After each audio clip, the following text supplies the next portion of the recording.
Everybody's here. Oops, now the YouTubers are here. Instagrammers, you were here first. Hello, everyone. I got my tea today in a paper cup.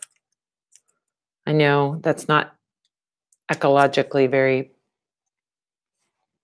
correct of me, but okay. Well, I got my tea.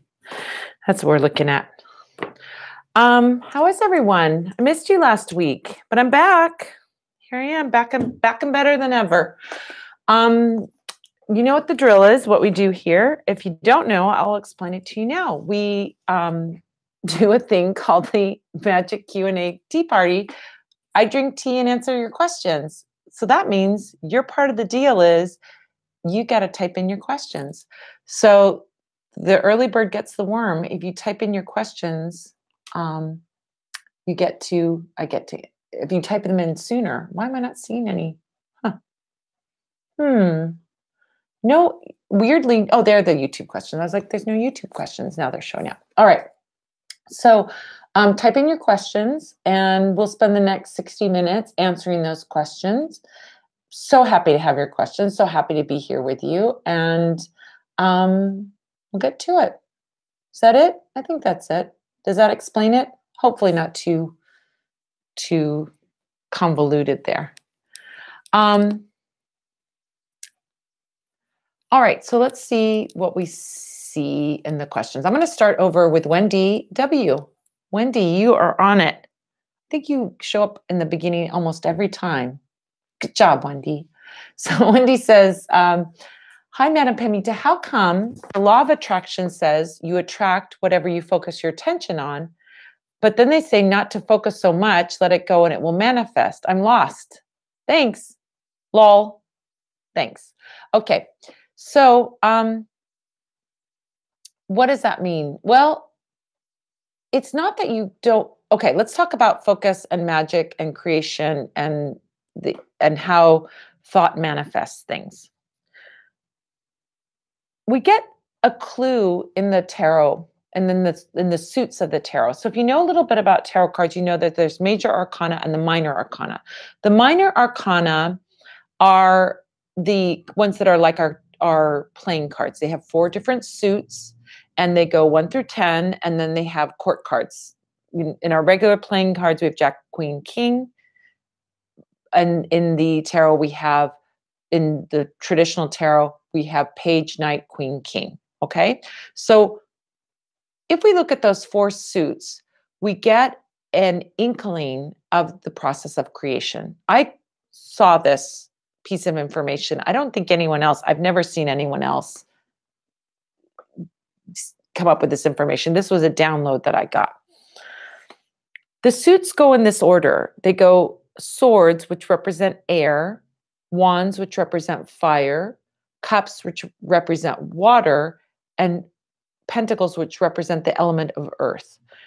That process of creation goes from air, the idea, the thought about something, to earth, the manifestation of something.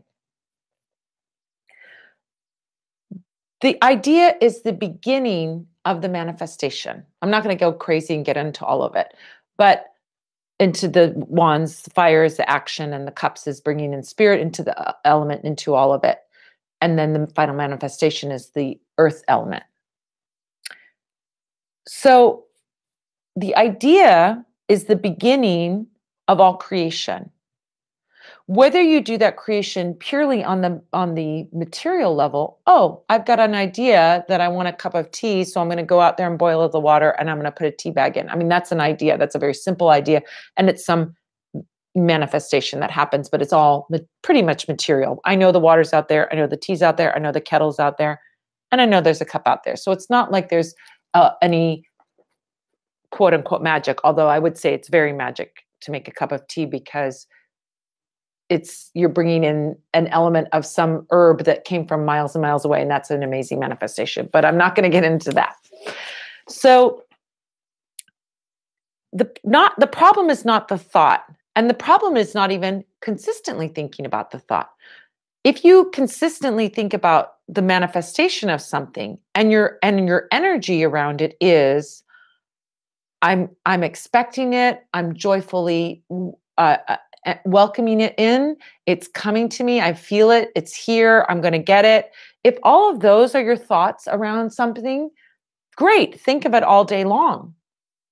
But the problem is this, what they're saying when they're saying someone is thinking, it's like that they're overthinking, really. So if, let's say, the thought is, I want a job. I want a job. I want an amazing job. I'm going to sit down and list all the qualities of my perfect job. And I'm going to set that intention. I'm going to light a spell to bring that job to me. Now, I can set it and just forget it and leave it and let it be. That's one way to keep it that thought very pristine. Let the candle do the work and then don't worry about it anymore. It's the worrying that's the problem. It's I want a job. I want an amazing job. Oh my gosh, nobody's hiring. I haven't heard anything back. What if they don't hire me? What if I'm not good enough? What if I'm not qualified? What if I'm not deserving of having this job? Okay, I just threw a whole bunch of crap on my great intention. So that kind of thinking about something, absolutely not. That is not helping you get what it is that you're wanting. In the tarot, there's a magician card, and the magician card is the master manifester. He has one hand up and one hand pointing down. The hand pointing up is like if I can dream it, and the hand pointing down is I can manifest it. I can vision it, I can manifest it. The master magician has such a clear intention that they can produce something purely with thought alone. A consistent positive thought towards something is not a problem. If you're consistently going, I'm going to manifest that perfect job. If the words coming out of your mouth are perfect job, that's going to be mine. I got the perfect job, or I'm manifesting the perfect job. Perfect job and I are a match for each other, and it's going to happen in perfect timing. Those are all great, and you can think about it all day. But the problem is when you start worrying about it. And the problem is when you start wondering, is my spell working? What if it's not working? Is my action going to happen? What if this doesn't happen? That's what they're talking about when they're saying not to focus so much. Don't focus so much in worry mode. Focus as much as you want or as little as you want in positive mode. Does that explain it? I hope that explains it. All right. Let's take a look over at Instagram. Hello, Instagram people. Hi, guys. Seven Ren says, hello, lovely lady. I've missed the tea party. No, you're here at the tea party. We just didn't have one last week because I was out of town. Something was going on. I was gone. I had to get caught up. That's what it was. Jacqueline says, I can't wait to book some time with you. I can't wait for you to book some time with me too. That would be amazing. Jacqueline has a question. I feel fulfilled in work, but how about my love life? That's a perfect question for a reading because it's not a question about magic, but it's a question about your personal life. So that's something to bring to the reading. Nicole Denise says, please bring back your podcast. I'm been very busy making oils, very busy making retreats, busy doing a lot of things. Podcast will come back. I'll do some more episodes. Seven Ren says, working with Joseph James. Thank you for recommending him. Joseph James is an amazing colleague, wonderful, wonderful colleague and friend. Hi, everybody. Lots of nice waves.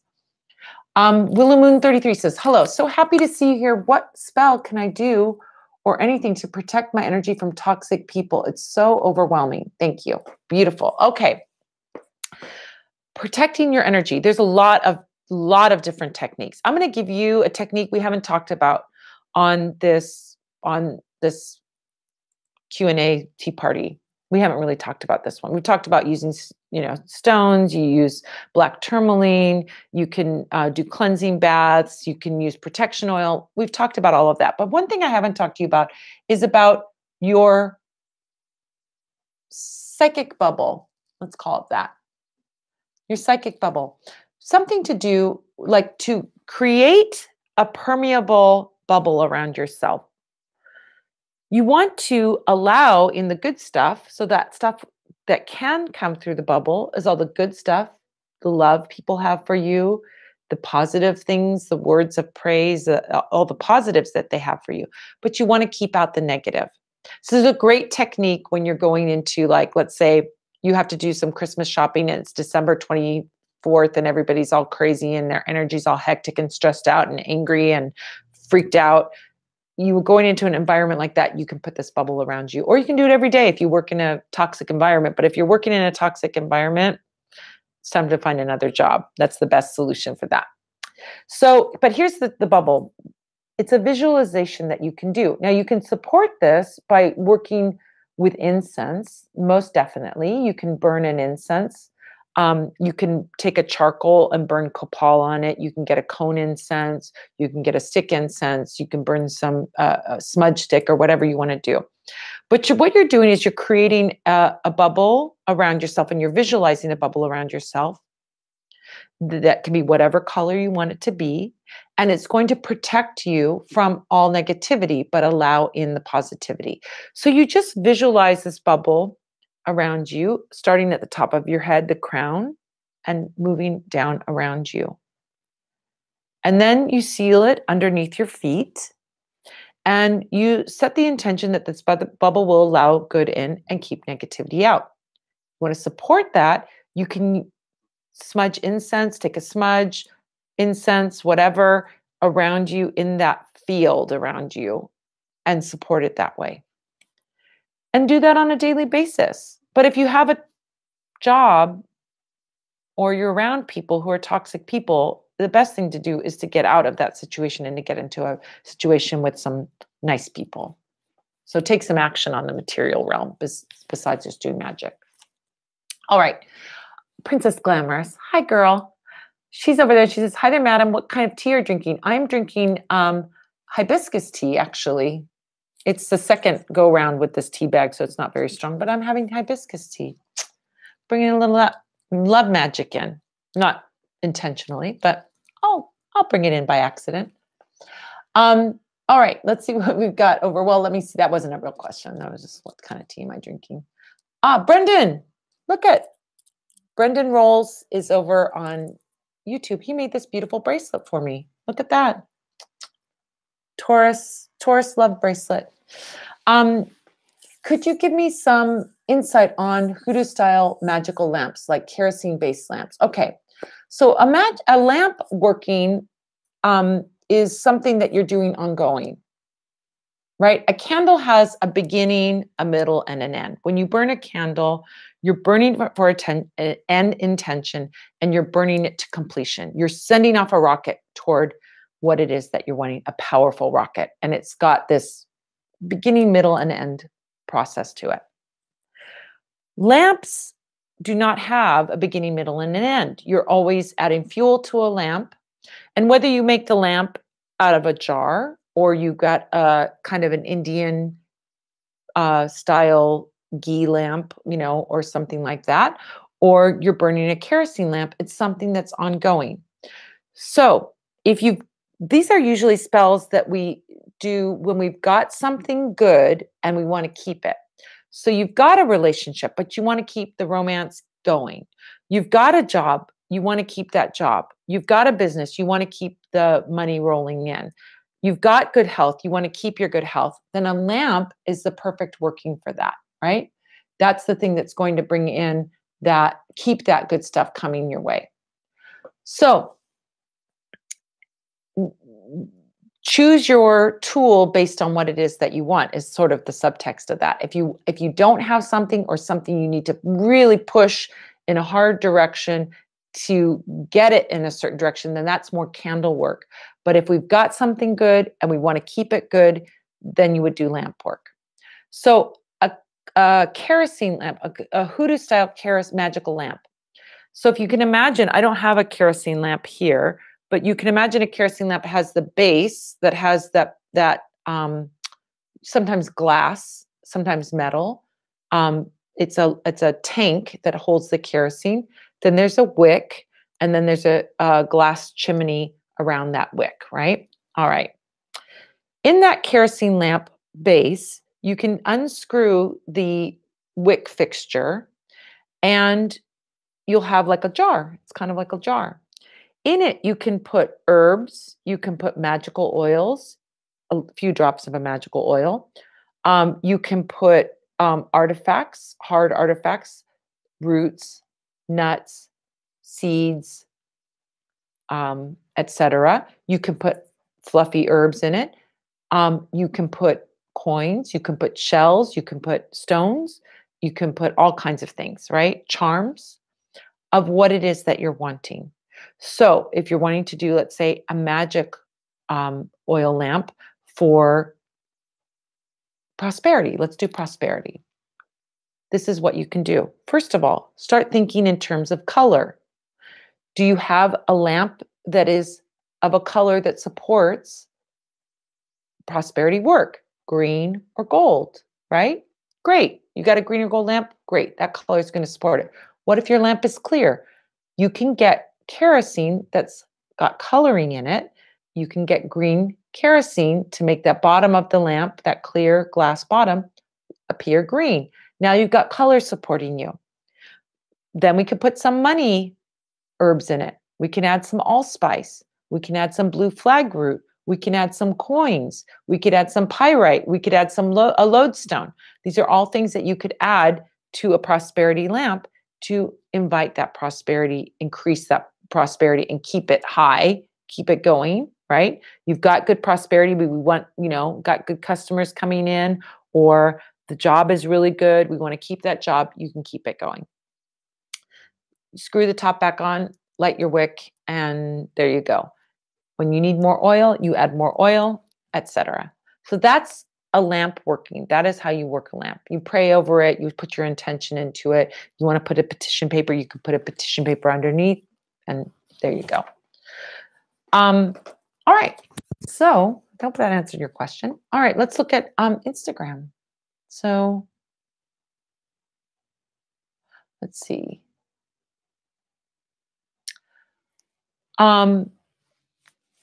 Hi, Julietta81 says, hi, I did a Queen Elizabeth candle and I thought it was so cool that the candle burned down into what looked like a crown.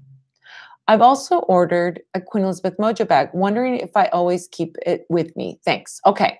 I think that is great. A great sign when your Queen Elizabeth burns down into the shape of a crown. That's pretty darn amazing and cool. So you want to talk about a Queen Elizabeth mojo bag. Let's talk about mojo bags in general. Mojo bags can be worn on an as-needed basis. So if your Queen Elizabeth spell is in relation to some certain circumstances where you feel that you need more empowerment. Let's say, for example, you want to draw in a relationship, but you're not feeling confident about yourself. And so what you're wanting to do is to enhance your confidence when you're dealing with potential partners.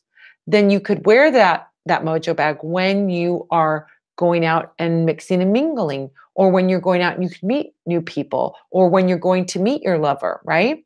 Then you could wear it then. But let's say your Queen Elizabeth mojo bag is because overall in my whole life, I don't feel a sense of confidence. Then you might want to wear it all day, every day. So it really depends on your circumstances and what intention. So I have a few mojo bags.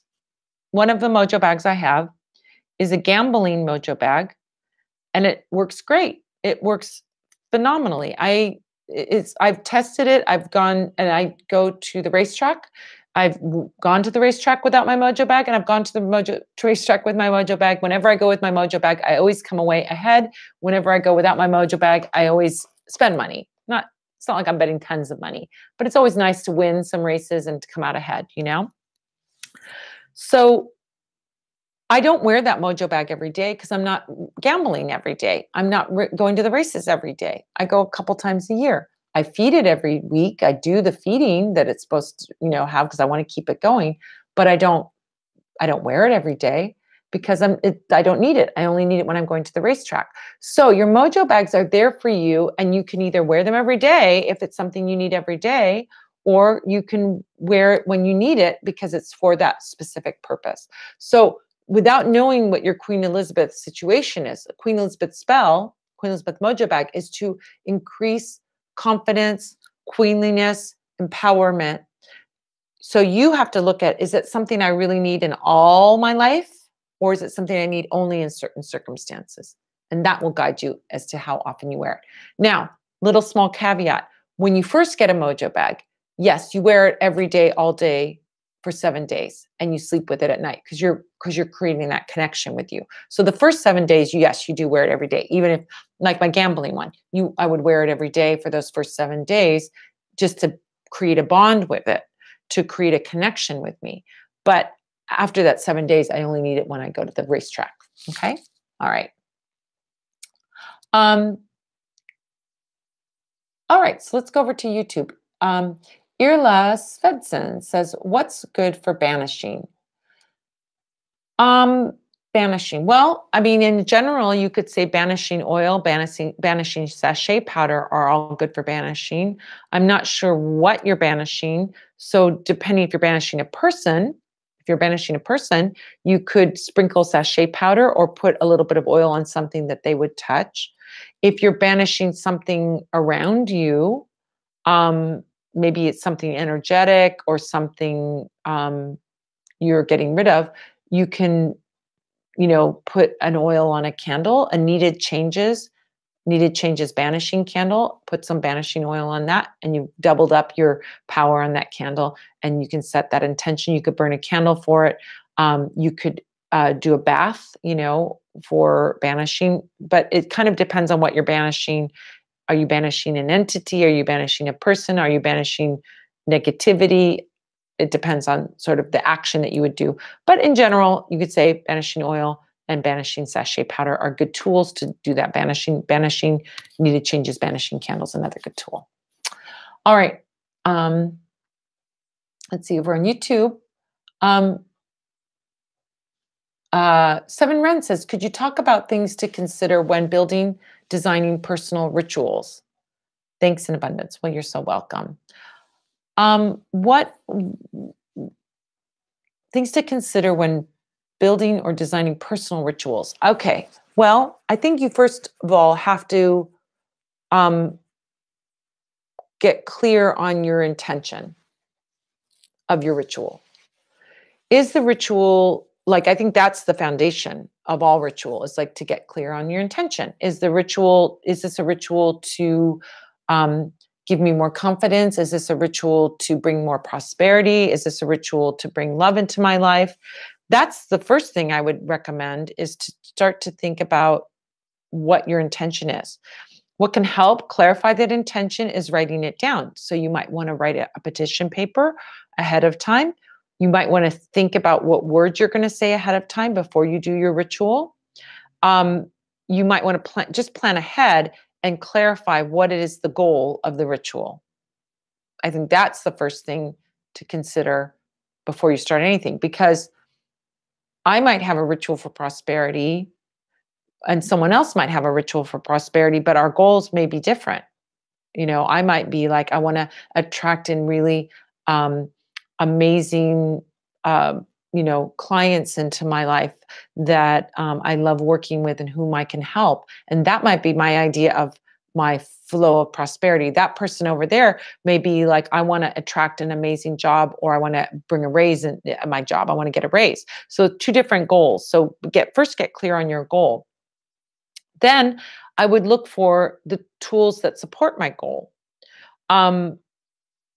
Is it something that I want to be ongoing? Like we talked about the oil lamp. It's something I already have, but I want to maintain it. Then an oil lamp is a good tool to bring into this scenario. Is it something I need to give a big rocket push to? Then a candle would be a good tool to give that big, rocket-like powerful, direction to what I'm doing. Or is it something that I want to have kind of maintaining it, or I want it to come to me, and I want it to come when I need it, and I may need it more than once. Then maybe I want to do something like a mojo bag where I can use it over and over again, and I can create it when I can use it when I need it. I can bring it out when I need it. I can work with it when I need it, and I don't have to be doing it all the time, like an oil lamp, or I don't just want to do it once, like a candle. So you have to start thinking about what is the design of the spell. Like, is it something you need ongoing, something you need once in a while, or something you just need once, or you want to put a strong push, energetic push toward it once. So that's the thing to consider when you're designing a spell. Then you want to do your research and find out what herbs and oils will support that outcome. An easy resource is if you go to my website, Parlor of Wonders, and you go on, let's say, for example, you want to do a love spell and you want to know what herbs will be good for a love spell. Well, if you go onto the top of the herbs page and you click the category love herbs, it'll just list the love herbs so that you can see what herbs are going to be helpful for like attracting love, right? Or maintaining a love or making a lover more faithful. And you can look at each herb and the description of each herb to get that. Or you can get one of the books that I sell on the site or a book about herbs and magical herbs. And you can see what herbs are going to be helpful magically for your goal by looking at one of those indexes in the back, those lists in the back that they have. So I think you need to do some research then to do that. And then incorporate those herbs, oils, candles, colors, days of the week, all of those things as you see fit. Everything is there to support you. All of these things are here to support you. Do you have to do all of them? No. Can I use a plain white candle for a prosperity or a love spell? Sure. A plain white candle is a blank slate. It doesn't bring the quality of the color, but it doesn't take away from it. So you can, pick and choose which ones resonate for you. Like some people love numerology. Some people don't care about numerology. If numerology matters to you, then you could choose a number of candles for a candle spell that makes sense numerologically. If it doesn't resonate for you, then don't worry about it. Some people love working astrologically. Then pick a time when the moon is in a certain sign and do that. And if astrology isn't your thing, then don't worry about it. Right? So look at what resonates for you personally. Think about the aim of your ritual and what it's for, and then choose the mode or the modality that supports that, whether it's ongoing, something you need just once, or something you need intermittently. Okay? Hope that helps. All right. All right. Let's see. Going back to YouTube. Okay. Benny says, hi, gorgeous. Hi. If you do a talk to me spell a couple times and the subject isn't reaching out after a few months, what would be the next best thing to do? All right. Great question. This happens. What happens if my spell doesn't work? What happens if my spell doesn't work? We always look for for signs, movement, and outcome, right? So let's talk about that. So that is kind of the precursor to your question, Benny. When we do a spell, we're going to look for 3 signposts along the way to see that our spell is working, that last signpost actually being the manifestation. All right. So Benny's saying, I'm doing a talk to me spell. So a talk to me spell is a spell to get another person to reach out to you, another person to talk to you, whether there is lost communication, loss of interest, they're angry at you, they've shut down. For whatever reason, they're not communicating with you, and you want them to communicate with you. So first of all, what's the goal of the spell? That's the goal of the spell.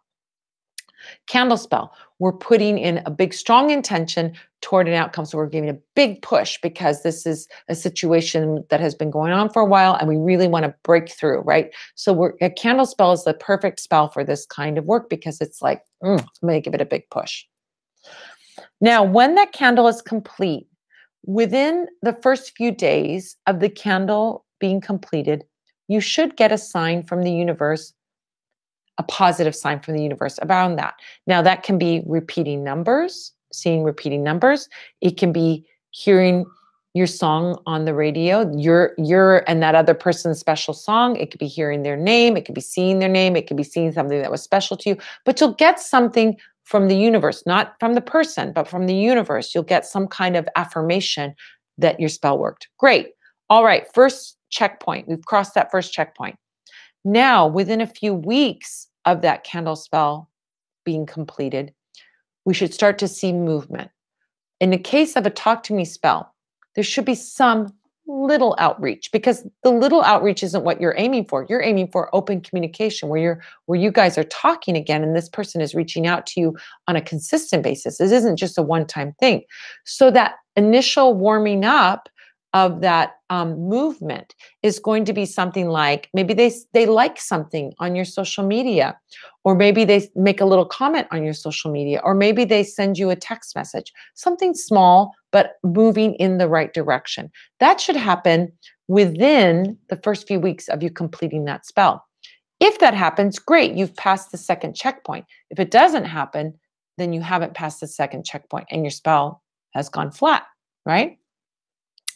Third checkpoint, which is the final checkpoint, within a few months, so anytime from 1 day to 3 months, we'll say more or less, you should get your final culmination of that person speaking to you.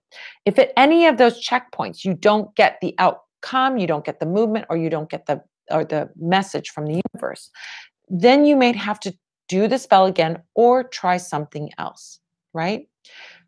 Generally, if there's a block like this, you might have to do some kind of road opener, blockbuster, or spiritual cleansing around the situation. Maybe they're really pissed and there's some negativity that they're holding on to, or maybe they're holding on to something that has nothing to do with you, but there's something that's blocking this communication from happening. So the next step, without doing a reading on this situation, the next step would be to do something to remove the blocks, either spiritual cleansing or a road opener, which is to gently move aside the blocks, or a blockbuster, which is to explosively move aside the blocks. And now, if you're not sure what to do, this is where going to a reader will help. Because if you get a reading, or you do a reading yourself, or you have a friend do a reading for you, or you go to a reader, you can see what is underlying the situation. Why isn't this person contacting you? Is there something going on? Are they with someone else? Are they pissed off at you? Are they not interested in having a relationship right now? I mean, there could be a million things that are going on, but you need to know what you're dealing with. So then you know how to take your next steps, right?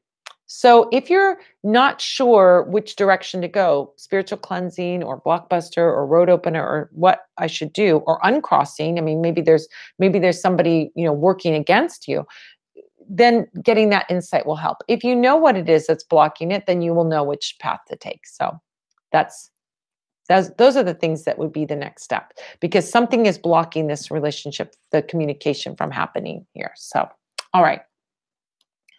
Let's go look at Instagram.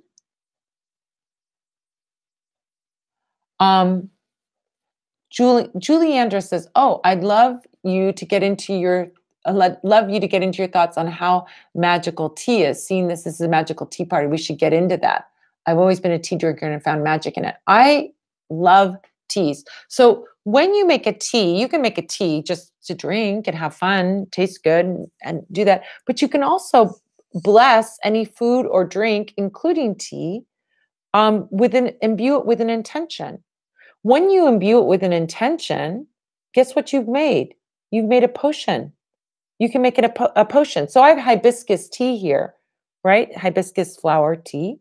Hibiscus, we know, is a flower for passionate love. So I can make a love potion out of this.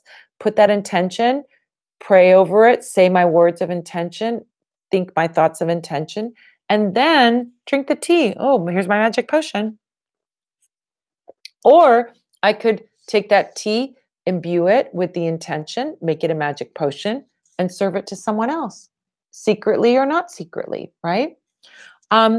So if you want to know what herbs you can make into teas, I have a blog posting that is up on my site.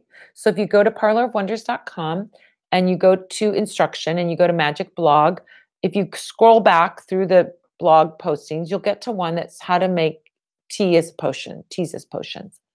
And in it, I have a listing of all kinds of herbs that you can use for potions and what they're used for in potions. So you've got a handy guide right there. Plus, I give you the steps on how to pray over it, I get a very intensive version of that. Like the light version is just make your tea and just put your intention over it. That's like the quick and dirty version, the lazy witch version. But I also give a very intensive one where you're, praying over the herbs and putting intention into those herbs, putting intention over the tea as it brews, thinking of your intention as you drink your tea and making it a real ritual. So there's definitely that can happen. So you can do it at whatever degree. If you're like really into it, you can make it that very intensive version that I give you in the blog posting, or you can do the quick blessing version, the fast and dirty version of it that I just gave you. So no one is better or righter or anything. There's a range of things that you can do, and I like to give you the really juicy, profound, really in-depth one, but don't feel like you have to do that every single time. You can also do the light and fun one and easy one too. All right. Okay. Confident 77. Hi, June. Can you use Stop Gossip to help loved ones not to talk so much? Yes. Stop Gossip is great for getting people to stop telling your information out there in the world, even if they're not saying bad things about you. I mean, we think of gossip as like people talking bad about you, but sometimes gossip is just people telling your business out in the world, and sometimes that isn't the greatest thing in the world, because it can sometimes invite jealousy, even if they're telling positive things, right? If they're just talking to the wrong people, or talking to people who don't have your best interest in heart, or talking to people that are jealous, then that's not great. That's not great. So, so if you want them to stop gossiping or stop talking about you or telling your business, then Stop Gossip will work for that too. It's not just about them saying negative things about you or people that are backstabbing you. Definitely can be used for that, but it can also be used for people that are blabbermouths, that are talking and sharing too much information. So, all right. Okay, so let's see. All right, let's look at over on Instagram. Okay. Hi guys. Lady La Sirena, Lady La Serene 81 says, is Chupa Rosa a great candle for love? Let's talk about Chupa Rosa. Chupa Rosa comes to us through, and this is my own understanding, is it comes to us through Mexican culture, because it's a Spanish word, chupa rosa, right? Chupa rosa is a hummingbird, right? So hummingbird is sucking the sweet nectar out of the flowers, right? And a chupa rosa is used, a hummingbird has traditionally been used in Mexican magic for spells, like a physical, actual hummingbird can be used in spells. But we don't need to use an animal in spell work. I'm not super keen on using animals, and I think hummingbirds are so beautiful and I love them and I don't want to harm them, So, but we can use the essence of the sweet flowers that they drink to still get that same energy of sweetness. We use Chupa Rosa oil, Chupa Rosa sachet powder, Chupa Rosa candles, etc. We use those in spells where we want to increase the sweetness. It's kind of the equivalent in hoodoo of a honey jar or a sweetening jar or a sugared bowl, or when you're working on sweetening something. So it may be a relationship that's having problems, but you want your lover to be sweeter to you. Or it could be a situation where you're friends, but you want that friend to fall in love with you. It's like sweetening it up, right? So Chupa Rosa invites a kind of love that is very heart-centered, that's very emotional, that's emotionally caring, that's nurturing, that has a sweet and just that sweet quality to it, right? So you would not use a Chupa Rosa spell for a one-night stand, a hookup, a friends with benefits. That's not what it's used for. It's too emotional. It's too sweet. It almost has, I would say it almost has an innocence to it. There's a lightness, there's an innocent quality to it. But that doesn't mean it doesn't mean non-sexual. It just means that the heart is very, very engaged. So when we're doing those sweetening kind of spells, whether you're doing a honey jar or you're doing a chupa rosa spell, you're going to be doing it for the emotions. You're not doing it for a physical relationship only. So, be clear about your intention and use the right tool. If what you want is like a really yummy, sweet love where somebody cares for you, then a chupa rosa is perfect for that. If you want a sexy hookup with no strings attached, chupa rosa is not what you're looking for. So that's the kind of there's that definition of love, and like what kind of love are you looking for? You want hot, passionate, um, intense sexual attraction. It's not really chupa rosa energy. It doesn't mean you can't have a sexual relationship and have chupa rosa. It just means it's just a different. It falls in a different place on the spectrum of love than that hot, passionate, sexy kind of thing. So there you go, chupa rosa, sweetening work. Okay. What Aura Goddess says, what would you suggest to clean or protect a child? My son tends to feel sleepy. Um, my my son tends to feel sleepy and heavy at school. When he gets home, I clean him with sage or Palo Santo. Okay. Um, hmm. You are saying, well, what's it? Just clean, protect a child. If I think that there's a okay. Here's why I'm like going. It sounds like he needs the like an energetic boost before he goes to school.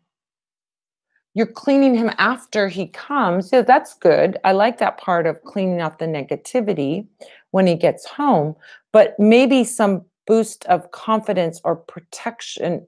Confidence is what I feels like, more like I believe in myself and I want to succeed, and that desire for success. Um that may be the thing that's lacking. Maybe.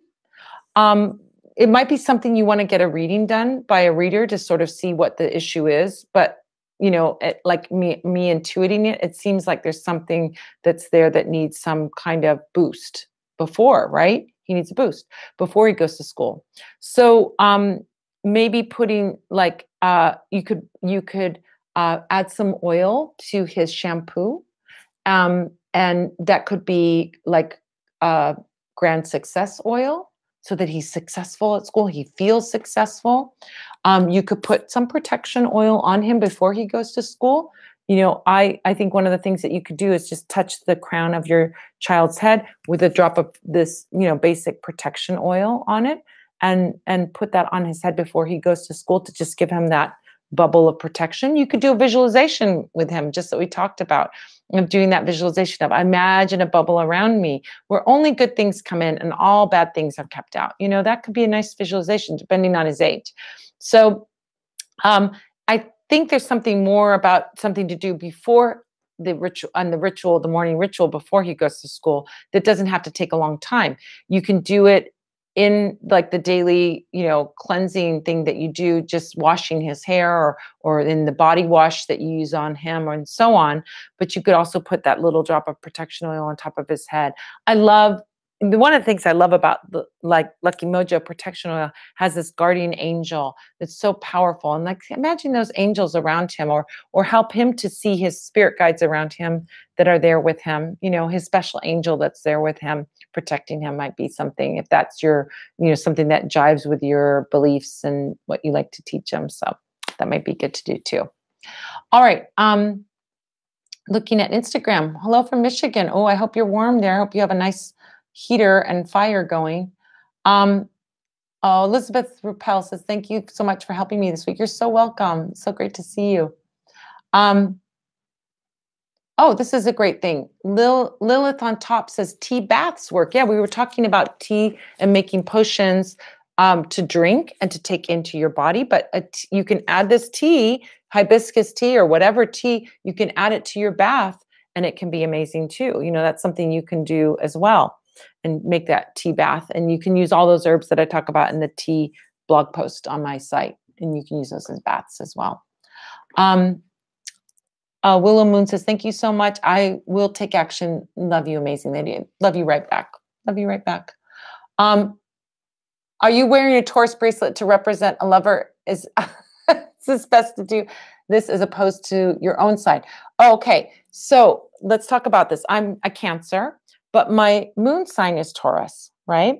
So Brendan, who goes by Brendan Rolls something over here on YouTube, and that's where I saw him over on YouTube, but he's also on Instagram as Brendan Snowflake, I think is the name. Am I right? Brendan Snowflake? Snowball?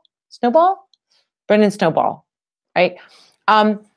He made this beautiful, he wanted to send me a little gift, and he made me this beautiful necklace. It's a Cancer necklace and this beautiful Taurus bracelet, right? So Taurus is my moon sign, but incidentally, it's funny that you intuited that you're bringing in a lover to represent a lover, because my fabulous man is a Taurus too. So there you go. He is a Taurus. That was a good intuitive hit you had, but that wasn't why he made me a Taurus bracelet. So, but I love my Tauruses. I got lots of Tauruses in my life. My son, my best friends, my lover. I got Tauruses all around me. It's great, great Taurus energy. I love my Tauruses. All right. Let's see. All right. So, Sarah says, how can I do a get back your job spell? Okay, a get back your job spell. Again, it's maybe something that you want to do a reading around before you start doing spell work around it. Either do a reading yourself or have someone do a reading for you. The reason I'm saying that is you want to find out what you're dealing with here. Is it that the energy is blocked because of a person? Is it that there's no positions in the job, in the work, space? Would you be better off going looking for a job somewhere else? I mean, those are all questions that sort of come up in this issue of getting back the job. So I would, if it were me and I were in your position, I'd want to know more before I started putting a lot of effort into getting back that job. Is it the universe closing the door on that job because there's something else out there that's better? And those are the sort of things that you can look at in a reading, that you can see, oh, well, this is, this door is closed because there's another great job over here, or there's this person here that's working against you getting that job, or there's no positions at the job. I mean, those are all things you need to know before starting to do a get back your job spell. But let's say you do a reading and you see this job is great, the one you're aiming for, the old job is great. There's a way for you to get back in there. There's a path for you to do it. So you think about what is the aim of that? It's like you could do a steady work candle. That's certainly a legitimate thing that you could do. You could do if there's some kind of blocked energy or there's something that needs to shift around before you can get that job, then you could do an open roads candle to get that, or work with open roads oil, or work with steady work oil, or both. Is it that you need somebody there to help you get that job? Then you could do a helping hand candle. I mean, it sort of depends on what the details of the circumstances are. But in general, just generically, you could say a steady work candle, right? That would be a generic version of a get back your job spell. But there may be some extenuating circumstances that you want to address magically. And those you'd have to, either you know them, what they are, or you'd have to find out doing a reading. So, right. Let's look over at Instagram. Hi, everybody. Hi. Steph Doors there. Hi. Let's see. So many great people over here. Hi, everybody. Everybody's waving, saying hello. Divine Hand Jim. Oh, that reminds me. I didn't do any announcements. We'll do the announcements right now, and then we'll get to a couple more questions. So big announcements coming up. Number one, On February 15th through that whole President's Day weekend, I'm going to be in San Jose with PantheaCon. I'm going to be doing 2 presentations. One is I'm going to be on a panel on tarot cards with Mary Kay Greer and Judika Illes, 2 amazing authors, amazing women, amazing scholars about tarot and magic. And we're going to be talking about the scary tarot cards. And I'm also going to be doing a presentation alongside Divine Hand Jim, who's on Instagram right now. And we're going to be doing about this is a very super nerdy one. It is about the hand positions of the people in the cards in the Rider-Waite-Smith deck. So if you're a tarot nerd, this is the perfect one for you because it gets very detailed and talking about that symbolism. And that's going to be happening at PantheaCon in San Jose on February 15th, 16th, 17th, and 18th, I think, is the days of that. And you can see in the program where those are listed and what times I'll be doing those. That will be fun. Then I'm going to be going to the Northwest Tarot Symposium, and that's coming up at the end of January and beginning of March. So it's going to be happening March 1st and 2nd. I think there's on the Friday before, on the 28th, there's going to be something, but really it takes place on the 1st and 2nd of March.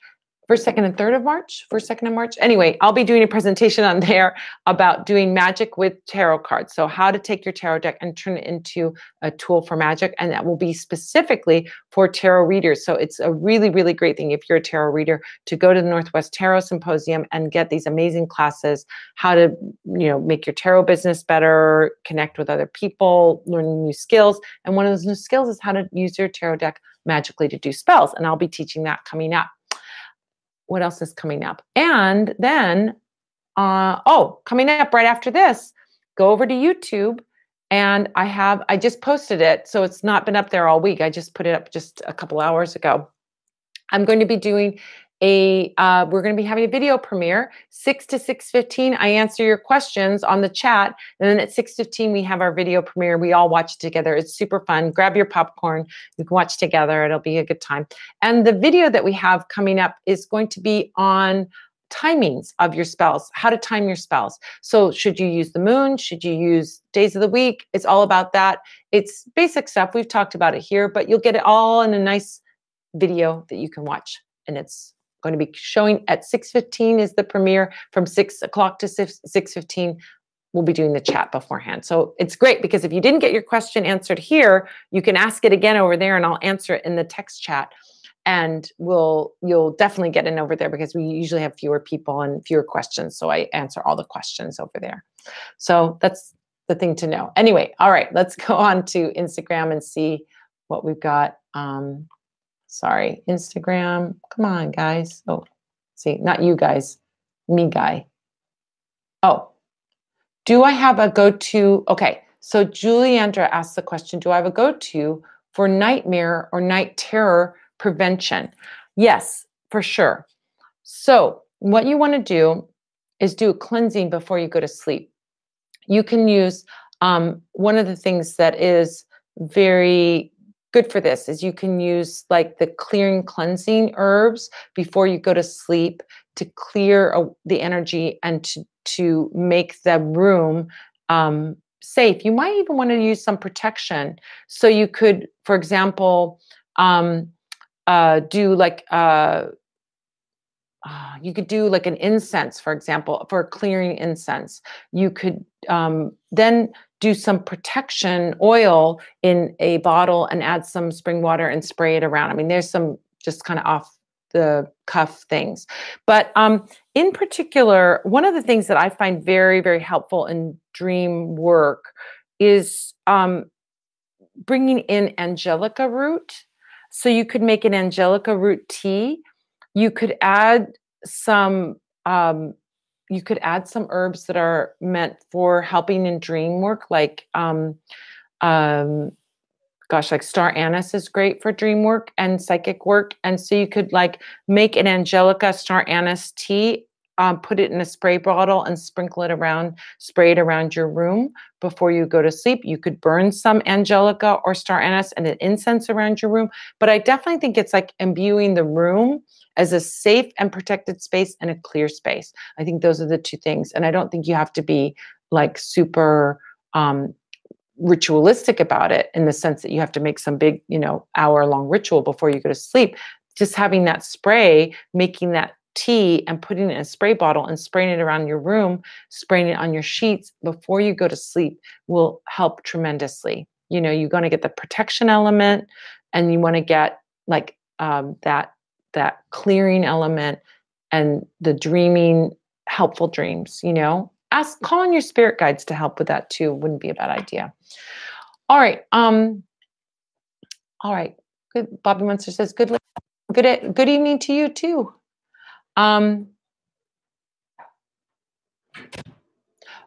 Sheila Phoebus says, when you said last time about to know when a spell is working, you hear the person's name. Do you mean first names? Yes. It could be first name. It could be last name. It could be anything. So let's say you want, you're doing a spell to, get a job, and the boss's name is John, and you want John, the boss, to pick you for the promotion or whatever. If you hear that name, John, if their name is John Smith, if you hear the name John, doesn't have to be the whole name, John Smith. You could hear just the name John. You could hear the name Smith. It could be something that it triggers that recognition. The point of getting a message from the universe is this, that you're alert and awake and looking for messages. That's important because we operate on a very shut down level. And most of the time we're not looking for messages or receiving messages from the universe. The messages are coming, but we're not seeing them. So you want to be awake, alert, and aware and looking for the messages. And then when you see the message, it's this recognition feeling. You're going to have an initial feeling of like, oh, someone said the name John. That's the boss's name. And you're going to see the connection. Now, your second thought may be, well, maybe I'm just making that up, or maybe it doesn't mean anything, or, you might go in that direction, but ignore that second thought. It's really that first recognition that is the awareness of that being a message from the universe. All right.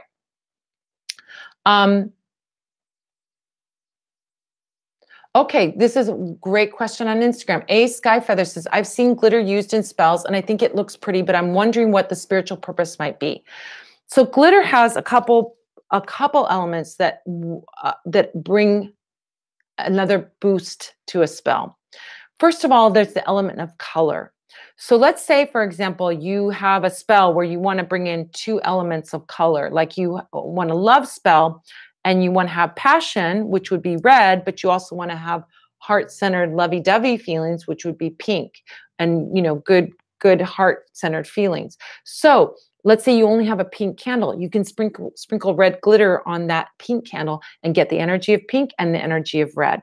The other element that glitter brings is that it is reflective. It is a kind of thing that says, pay attention to me, right? When you see glitter, your eyes go to it, right? So it's kind of got this quality of like drawing and simultaneously reflecting back. So it's kind of got what I would call sun energy, pay attention to me energy, and radiating energy. So whenever you think about like that, something that you want to be seen, you want to be highlighted, those are the kinds of spells where you can use glitter, and those are great. If you want to remain hidden, don't use glitter. All right. All right, you guys, we're wrapping up. We're getting close to the end here. So thank you so much for being here. I love seeing you guys. I missed you last week. I'm glad we're back together again. I'll be here again next week. Everything's back to normal. All my big hectic stuff is over with and things are back to normal here. Don't forget, I've got PantheaCon. I'll be there in PantheaCon in San Jose on the 15th of February, and March 1st and 2nd, I'll be in Portland, Oregon at the Northwest Tarot Symposium. So I hope that we get a chance to see each other there. Also, meet me over in just a minute. I'll be over on the YouTube video, the premiere video that's premiering at 6:15, from 6 to 6:15. I'll answer your question. If you didn't get your question in here, go meet me over there and I'll answer your question. find me on my YouTube channel, find the video that's about timing of spells, and I'll answer your questions over there. Can't wait to see you. Super excited. Thank you so much for being here. I love you guys so much. Yes, the podcast will come back again, I promise. All right. See you next week, you guys, or see you over at the video premiere. Bye, bye, bye, bye, bye. Okay, so Instagram guys are gone. YouTube guys, I'm going to see you over at the videos. Meet you over there. All right. See you later. Bye.